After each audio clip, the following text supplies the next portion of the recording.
తెలుగెక్కడుందిరా తెలుగోడా నీ తెలుగు తెల్లారే తెలుగోడా. తెలుగెక్కడుందిరా తెలుగోడా నీ తెలుగు తెల్లారే తెలుగోడా. అమ్మనే ఈజిప్టు మమ్మీని చేసావు, నాన్ననే డాడీకి డమ్మీని చేసావు.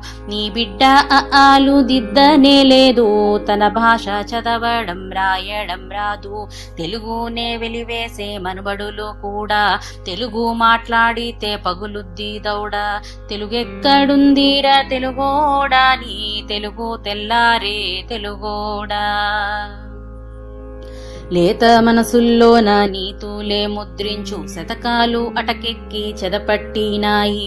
బతుకు పుటలను తెరచి వ్యాఖ్యానమొనరించు మన తెలుగు సామెతలు మంట గలిసాయి. రామాయణం లేదు, భారతం లేదు, భాగవత పద్యాలు ఒకటైనా రాదు. కథలు చెప్పే బామ్మ అమ్మమ్మ లేరి, కథలరే టీవీల చుట్టూత చేరి. మమ్మీకి ఎల్కేజీ ర్యాంకులే ముఖ్యం, డాడీకి లైఫ్లో విజయమే లక్ష్యం.